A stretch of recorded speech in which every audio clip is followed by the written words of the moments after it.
गौतम गंभीर को as a coach 10 में से कितने नंबर मिलने चाहिए?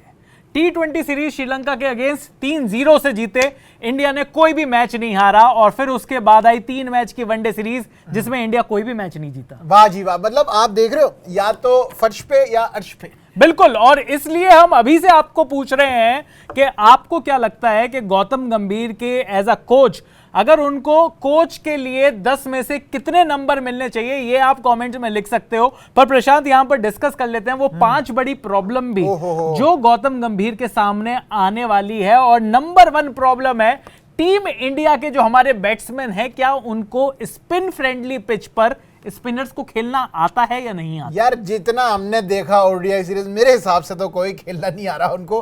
कहा मतलब उनको बॉल टप्पा पड़ के विराट कोहली जैसा बन जाए जो मतलब ऑलमोस्ट 300 मैच खेल चुका है ओडीआई के, वो उससे एलबीडब्ल्यू हो जा रहे हैं। और तीनों मैच में एलबीडब्ल्यू, एक मैच में तो बच भी गए थे वो डीआरएस लेकर, उसके बाद भी एलबीडब्ल्यू हो गए।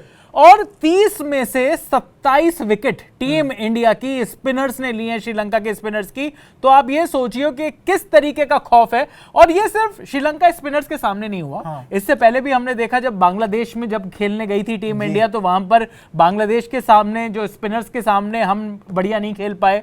और हमने ये भी देखा है कि इंडिया में जब भी हम कोई स्पिन फ्रेंडली ट्रैक बना देते हैं तो वहां पर भी चीजें बराबर हो जाती हैं। वहां भी हम नहीं खेल ना पाते, विदेशी टीम खेल पाती है ना हमारे खेल पा रहे हैं। यार हमें नहीं आता जी यार, हमको स्पिन हटाई देना, हम ऑस्ट्रेलिया बन जाते हैं ना, और फास्ट पिचेस बनाते हैं। और मैं कह रहा हूं कि ये कोई वर्ल्ड क्लास स्पिनर है, ये वेल्ला लागे और असालंका और वेंडर से, मतलब असालंका तो मुझे लगता है बॉलर भी नहीं है, वो रियान पराग है भाई श्रीलंका का। उनको भाई उन्होंने कहा यार मैं कैप्टन हूं तो मैं बॉल डालूंगा, जैसे सूर्य कुमार यादव ने बॉल डाली। बिल्कुल। और यहां पर आप सोचो कि हम हंस रहे थे, इन्होंने आंसू निकाल दिए। तब तक हमने मतलब हम तो तब हंस रहे थे कि देख सूर्य ने भी 2 विकेट ले लिए, रिंकू ने भी 2 विकेट ले लिए। उन्होंने बताया कि भाई जब वो वाले निकाल के लेकर आएंगे अपने सूर्य और क्या कहते हैं रिंकू, तो हमारे पास हमारे जो सारे के सारे प्लेयर बन जाएंगे टिंकू। टिंकू जिया, अरे टिंकू जिया आपने कहा बोल लिया भाई। बॉल इतनी गंदी विकेटें दी है यार इंडिया ने, पूरे टाइम स्पिनरों ने जो बुरा हाल किया है, चाहे वो, और एक तो इतने इन्होंने अप्स एंड डाउन्स की है, जब मतलब 2 डाउन पे कभी शिवम दुबे आ रहे हैं, कभी अक्षर पटेल आ रहे हैं, कभी वॉशिंगटन सुंदर आ रहे हैं, आपका बैटिंग ऑर्डर ही डिसाइड नहीं है। नहीं, ये तो गौतम गंभीर के सामने ये भी एक दूसरा बड़ा चैलेंज है। और ये जो चैलेंज है, तो हमने पहला चैलेंज तो यही है कि भाई अगर आपको चैंपियंस ट्रॉफी जीतनी है तो वहां पर अगर इस तरीके का कोई भी मैदान मिल गया, कोई भी पिच मिल गई जो कि इतनी स्पिन फ्रेंडली हो, तो आप तो फिर नाच जाओगे, क्योंकि आपके जो बैट्समैन है वो उसको नहीं खेल पा रहे। तो किस तरीके से खेलना है स्पिन को, ये तो सीखना होगा ही, कितनी अच्छी तरीके से, कितनी ज्यादा प्रैक्टिस करनी होगी, ये भी होगा।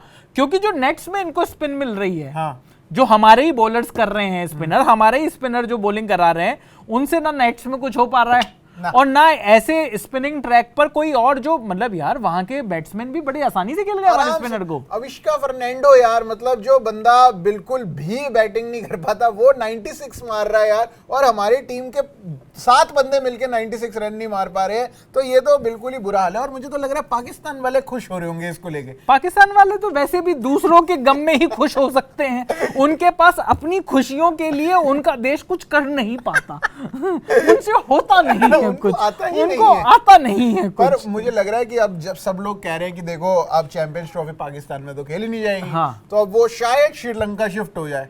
तो अब उन्होंने स्पिनर तैयार करनी शुरू कर दी, कह रहे इंडिया वालों से स्पिनर नहीं खेले जा रहे, हमारा टारगेट यही है। पर मैं ये कह रहा हूं कि पर उसमें पाकिस्तान क्यों खुश हो रहा है, उनके पास तो एक भी स्पिनर नहीं है। वो है ना शादाब को समझ में नहीं आ रहा कि वो शादाब बैट्समैन है, शादाब उनका रियान पराग है। शादाब उनका मतलब वो तो डिपेंडेंट ही रियान पराग पर है। तो आप सोचिए क्या होने वाला है। लेकिन जो दूसरी प्रॉब्लम आपने बताई थी, प्रॉब्लम नंबर 2 गौतम गंभीर के सामने ये है कि भैया ये जो प्लेइंग ऑर्डर है, इसको किस तरीके से फिक्स करना है। क्योंकि यहां पर रोहित शर्मा खेल तो बहुत बढ़िया रहे हैं, लेकिन क्या रोहित शर्मा की ये जो 50s हैं, ये वनडे में हमें उनके 50 ही चाहिए क्या? यार रोहित शर्मा वो प्लेयर है जिसने इतनी सारी डबल सेंचुरी मारी है, उनके विजिटिंग कार्ड पे लिखा हुआ है सबसे ज्यादा डबल सेंचुरी मैं मारता हूं। मैं मारता हूं, और ईशान किशन ने 1 मारी थी, तो क्या मैंने 3 मारी। और क्या, तो यहां पर जो डबल सेंचुरी वाला बंदा है वो अगर जल्दी जल्दी के 50 रन मारकर आउट हो जाएगा, तो यार ये तो टीम को एडवांटेज नहीं दे रहा ना। लेकिन लोग हमें हेटर कहना शुरू कर देंगे, आपको स्पेशली, मैंने कुछ नहीं बोला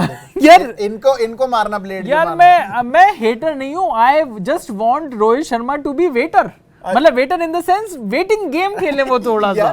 पर वो अपना तो वजन डाल रहे हैं ना जब टीम यार ये वजन डाल रहे हैं कहकर जो आपने बात बोली है और कह रहे हैं कि आपको हेटर ना बोले और रोहित शर्मा के फैन गालियां ना दें। ये आपने वजन डालने वाली बात कहां से कर दी? उन्होंने अपने गेम में वजन डाला है।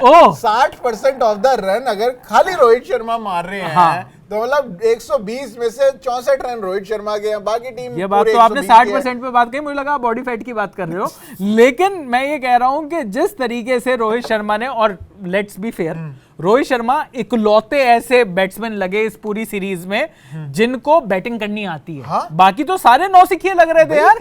मतलब ऐसे लग रहा है अनकैप्ड प्लेयर उठा लिया हमने, वो भी ज्यादा अच्छा खेल रहे हैं आशुतोष और वो जो शशांक सिंह। बिल्कुल। तो ये जो प्रॉब्लम है ये गौतम गंभीर के सामने एक बड़ी प्रॉब्लम है, क्योंकि गौतम गंभीर ने इस पूरी टीम में जो लेफ्ट हैंड राइट हैंड का कॉम्बिनेशन बनाने के लिए ये जो एक्सपेरिमेंट्स किए हैं, कहीं ना कहीं उनके ऊपर भी बात होगी। और अगर वो टीम फिक्स हो जाए जी, जैसे कि जो पॉइंट नंबर 3 पर मैं आना चाहता हूं वो है कि आपने एक चीज फिक्स करी कि आपने शुभमन गिल को वाइस कैप्टन बना दिया। पर क्या शुभमन गिल की जगह इस प्लेइंग 11 में फिक्स है? क्योंकि शुभमन गिल अगर अच्छा नहीं खेल रहे हैं और सिर्फ वाइस कैप्टनसी के कोटा पर अगर खेलेंगे तो भाई यशस्वी जायसवाल, अच्छा यशस्वी जायसवाल के बारे में तूने कभी सोचा है?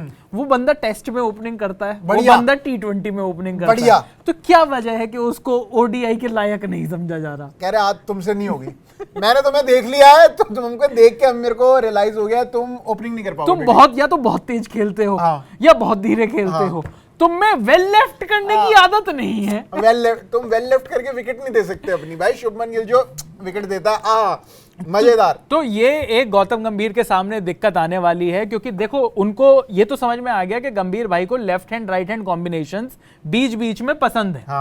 अब यहां पर वो left hand right hand combination पूरे टाइम पर बनाएंगे या फिर एक ऐसी प्लेइंग 11 बनाएंगे जिसमें लेफ्ट हैंडर और राइट हैंडर बीच बीच में आते रहेंगे? मुझे लगता है कि उनको लेफ्ट राइट के बारे में इतना सोचना नहीं चाहिए। यार क्यों नहीं सोचना चाहिए? वो पूरा सोच रहे हैं तभी तो अक्षर पटेल को ऊपर भेज रहे हैं, कभी वॉशिंगटन सुंदर को ऊपर भेज रहे हैं, कभी शिवम दुबे को ऊपर भेज रहे हैं, कुछ नहीं कर पा रहे नहीं। और श्रेयस अय्यर कह रहा है कि मेरी शक्तियों का गलत इस्तेमाल हुआ है। केएल राहुल कह रहे हैं कि यार मैंने तो इनसे ये कहा था कि मैं विकेट कीपर बन सकता हूं। मैं नंबर 7 का बैट्समैन कब बोला मैंने? नंबर यार सही में, मतलब या तो राहुल ओपनर है या 7वें नंबर पे है। वो चौथे नंबर पे जिसमें सबसे बढ़िया खेलते हैं राहुल, सबसे ज्यादा रन है उसके। उसने कहा तूने सबसे ज्यादा रन कहाँ मारे? नंबर 4 पर। बोले तू नंबर 7 पर खेलेगा। तू 7 पे बहुत बढ़िया खेलेगा। तू 7 पर बढ़िया खेलेगा। बोला मुझसे तो नहीं हो रही बैटिंग। बोले तो ठीक है अगले मैच में ऋषभ पंत को ले आते हैं। अरे भाई मतलब थोड़ी सी तो गंभीर साहब, थोड़ी सी तो गंभीरता रखिए इस बात में। ये टीम फाइनल खेल के आई है 2023 वर्ल्ड कप का। और मैं ये कह रहा हूं कि उसके बाद जो पहली सीरीज है वहां पर श्रीलंका से हार गए हम 27 साल बाद, 15, 20, 25 हजार दिन बाद। लग ऐसे ही रहा था कि 25-30 हजार साल बाद हम हारे हो श्रीलंका से। इस तरीके 30 हजार आप हार गए पैसे नहीं कहा ये इंडिया है, श्रीलंका से आ रहे हैं। 30,000 रुपए लगा दिए इन्होंने पता नहीं किसके पास जाके बाबा पे। नहीं ऐसी कोई बात नहीं है। देखिए मैं तो इन चीजों में बिल्कुल यकीन नहीं रखता हूँ कि पैसे क्या आप पैसे लगाएं इन चीजों। अच्छा ना उस चीज को हम प्रमोट नहीं कर रहे हैं, पर हम टीम इंडिया को प्रमोट करना चाहते हैं। और उस टीम इंडिया के प्रमोशन में जो एक और जो बड़ी दिक्कत है जो कि गौतम गंभीर को संभालनी पड़ेगी, और वो प्रॉब्लम नंबर 4 है। भाई वनडे में टीम इंडिया का विकेट कीपर कौन है? अरे यार ये तो good question. You are a good question. नहीं कौन है वो विकेट कीपर? क्योंकि जब टीम इंडिया ने पिछले साल वर्ल्ड कप में जब फाइनल तक पहुंचे वहां पर केएल राहुल थे। बिल्कुल थे, क्योंकि ऋषभ पंत इंजर्ड थे। लेकिन ऋषभ पंत जब तक इंजर्ड नहीं हुए थे तब तक उन्होंने वनडे में कुछ फोड़ा नहीं था। बिल्कुल, मतलब उसके बाद उन्होंने कार जरूर फोड़ ली, पर उन्होंने उससे पहले वनडे में कोई रिकॉर्ड तो नहीं फोड़े थे। अब उसके बाद आपने केएल राहुल पर इन्वेस्ट किया। केएल राहुल ने बढ़िया परफॉर्म भी किया। आपने उनको कहा आप मिडिल ऑर्डर में आ जाओ, उन्होंने मिडिल ऑर्डर पर भी संभाला, सेंचुरीज भी मारी, बढ़िया खेल रहे थे। फिर ऐसा क्या हुआ कि आपने 2 मैच उनको खिलाए और तीसरे मैच में आपने कहा कि नहीं आप बाहर जाओ, ऋषभ पंत वापस आएंगे। सिर्फ केएल राहुल थोड़ी खराब खेल रहे थे भाई। उन्हें कहा कि यार कोई तो निकालना है। हाँ। अब श्रेयस अय्यर के पास कॉन्ट्रैक्ट नहीं है, हाँ। तेरे पास कॉन्ट्रैक्ट है, हाँ। तो मुझे ऐसा लग रहा है कि और श्रेयस अय्यर खेलता है कोलकाता नाइट राइडर में और तू लखनऊ में खेलता था जहां से मैं छोड़कर आया। हाँ। यार ये सारी कॉन्स्पिरेसी थ्योरी हैं, तो लेकिन मतलब केएल राहुल के ऊपर हमने कई सारे वीडियोस भी बनाए हैं, लेकिन यार सिर्फ केएल राहुल की गलती तो नहीं हो सकती। और केएल राहुल को हटाकर आप अगर ऋषभ पंत को वनडे का विकेट कीपर बनाना चाहते हो तो आप मुझे बताओ कि व्हाइट बॉल में अभी तक ऋषभ पंत ने क्या फोड़ा है? कुछ फोड़ा नहीं है। रेड बॉल जो एक्स फैक्टर उनको बनाते हैं कि एक बंदा कभी भी आगे फोड़ सकता है, वो उसने कभी भी नहीं फोड़ा व्हाइट बॉल क्रिकेट में। मैं वही मैं कह रहा हूं। और कहीं ना कहीं अगर प्रशांत इस चीज को देखे जाए, अगर इसका तुम पुराना भी डेटा उठा के लाओ तो वीरेंद्र सहवाग का सबसे अच्छा रिकॉर्ड टेस्ट मैच में है, डेविड वार्नर का सबसे अच्छा रिकॉर्ड टेस्ट मैच में है। तो खास तौर पर उन प्लेयर्स को जो लगता है कि यार ये T20 में तो फोड़ देंगे, उनका जो रिकॉर्ड है वो टेस्ट मैच में ज्यादा बेटर होता है। इवन पृथ्वी शॉ का रिकॉर्ड पृथ्वी शॉ ने कौन सा टेस्ट मैच खेला है? अरे भाई पहले टेस्ट में सेंचुरी मारी थी उन्होंने। तो पृथ्वी शॉ का भी जो इतना सा रिकॉर्ड है, हाँ, वो भी टेस्ट मैच में बैठा, वो भी हैवी ड्राइवर, सिर्फ only heavy, no driver, no driver. लेकिन अभी दिल्ली इस बार उनको फिर रिटेन करेगी, देखना। यार रिटेन दिल्ली से कहा जाए आपके पास सिर्फ एक रिटेंशन है, बताओ क्या लोग हैं? बोले पृथ्वी शॉ। इस बार you will see a new Prithvi Shaw. Prithvi गोल है ऐसा लोग कहते हैं। पर चलिए पॉइंट नंबर 5 पर आते हैं, क्योंकि गौतम गंभीर के जो चैलेंजेस हैं उनकी बात हो रही है। और गौतम गंभीर का ये जो चैलेंज नहीं है, मेरे ख्याल से ये सजेशन हो सकता है। क्या आपको लगता है कि रिंकू सिंह शिवम दुबे से बेटर चॉइस है वनडे में खिलाने के लिए? हैं। नहीं, क्या आपको नहीं लगता? क्या आपको लगता है? मुझे लगा आप मेरे को नहीं, मैं ये कह रहा हूं, क्या आपको लगता है? आपने गौतम गंभीर साहब को 10 में से कोचिंग के तो पॉइंट्स देने ही हैं। हाँ। आपको इस बारे में भी बताना है कि क्या रिंकू सिंह शिवम दुबे से बेटर होंगे वनडे में, क्योंकि रिंकू सिंह को मौका नहीं मिला इस वनडे टीम में जब इस बार जो सिलेक्शन हुआ था। लेकिन रिंकू सिंह ने जाते जाते T20 में ये भी बता दिया कि वो बॉलिंग भी कर सकते हैं। लो जी। और अगर ओवर डाल के और अगर शिवम दुबे को इसीलिए टीम में रखा हुआ है क्योंकि ये बॉलिंग और बैटिंग दोनों कर लेते हैं, तो भाई उस हिसाब से तो रियान पराग की परफॉर्मेंस ज्यादा अच्छी है शिवम दुबे से। रिंकू सिंह की तो परफॉर्मेंस, हाँ बिल्कुल। प्लस पॉइंट नंबर 4 जो आप बात कर रहे थे, उसके अंदर आपने राहुल और पंत की बात करी, आप संजू को भूल ही गए। या संजू को सब भूले जा रहे हैं। संजू सैमसन को सब भूल रहे हैं। देखो T20 में उन्होंने 2 डक मारे हैं, हाँ, इसलिए उनको वनडे में नहीं खिलाया जाना चाहिए। क्योंकि मैं इसलिए कह रहा हूं, मैं इसलिए कह रहा हूं क्योंकि वनडे में तो उन्होंने पिछले मैच में जब सेंचुरी मारी थी साउथ अफ्रीका के खिलाफ, तो उनको इस टीम में ही नहीं चूज किया गया। तो अब जब T20 में 2 डक हो गई हैं, जब जिस आदमी को सेंचुरी के बाद नहीं खिलाया गया, अब उसने 2 डक बनाई है, उसको अब खिलाया जाएगा। आपको क्या लगता है? कंसिस्टेंसी नाम की भी कोई चीज होती है? अब संजू तो आप मेरे ख्याल से एक हरिद्वार में आश्रम बुक कराएं और आप वहां पे अपनी सीट पक्की कर लें। हाँ ये बात तो है संजू, सेम टू सेम, मतलब यही हो सकता है। ये हो सकता है। लेकिन यहाँ पर जो हम सवाल कर रहे हैं कि क्योंकि हम रिंकू सिंह की बात कर रहे हैं यार, रिंकू सिंह का लगातार T20 पे बढ़िया प्रदर्शन है। और जो पॉइंट नंबर 1 था, स्पिनर्स को कौन अच्छा खेलता है, शिवम दुबे स्पिन बैशर थे, दिखाई नहीं दिए इन 3 मैच में, एक भी बार नहीं दिखाई दिए। लेकिन रिंकू सिंह के बारे में बात, रिंकू सिंह क्योंकि डोमेस्टिक भी खेलकर आए हैं और बढ़िया डोमेस्टिक में स्पिनर्स के अगेंस्ट इनका बढ़िया प्रदर्शन है। इनफैक्ट विक्रम राठौड़ जो कि राहुल द्रविड़ के साथ बैटिंग कोच थे, उन्होंने तो ये तक कह दिया कि रिंकू सिंह को वो एज अ टेस्ट प्लेयर भी देखते हैं। अरे भाई साहब, बड़ी बड़ी बातें तो बहुत हो रही हैं। वनडे में नहीं खिलाया जा रहा है इनसे रिंकू सिंह को, खिलाओगे आप, वनडे आप खिला नहीं रहे हो। तो मुझे लगता है कि गौतम गंभीर के सामने काफी सारे चैलेंजेस हैं। और प्रशांत, इस सीरीज में तो पता नहीं था हमें, और ये पता नहीं चलेगा कि ये जो सिलेक्शन था ये सिर्फ अजीत अगरकर वाली कमेटी का था या इसमें कुछ गौतम गंभीर का भी लेना देना था या नहीं था। हाथ तो थोड़ा होगा, क्योंकि जिस हिसाब से बातें चल रही थी, रूमर्स चल रहे थे, मुझे लगता है अजीत अगरकर भी फोन तो कर ही रहे होंगे यार, गौतम भाई ऐसे ऐसे करके बना लेते। देखो हो सकता है, वो हो सकता है। लेकिन अब जो अगली सीरीज होगी जो कि इंग्लैंड के अगेंस्ट वनडे जब खेलेंगे, वहां पर जो टीम इंडिया का सिलेक्शन होगा, क्योंकि बहुत ज्यादा वनडे मैचेस बचे नहीं हैं, चैंपियंस ट्रॉफी में क्या टीम इंडिया की जो 15 होने वाली है, वो वहां तक पहुंचने के लिए गौतम गंभीर को क्या क्या बदलाव करने होंगे, ये भी आप कमेंट सेक्शन में बता दीजिए। आपको क्या लगता है कि क्या क्या बदलाव करने चाहिए गौतम गंभीर को, ये जल्दी से कमेंट में लिख दीजिए। बाकी इस वीडियो में अभी के लिए इतना ही। गौतम गंभीर का रिपोर्ट कार्ड के ऊपर हम बात कर रहे थे। आप बताइए वैसे आप बताइए 10 में से कितने नंबर है ओडीआई सीरीज को? ओडीआई सीरीज के लिए मेरे हिसाब से 3.5।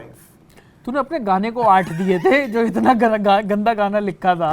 तो वो कम से कम 108 लोगों ने लाइक किया है।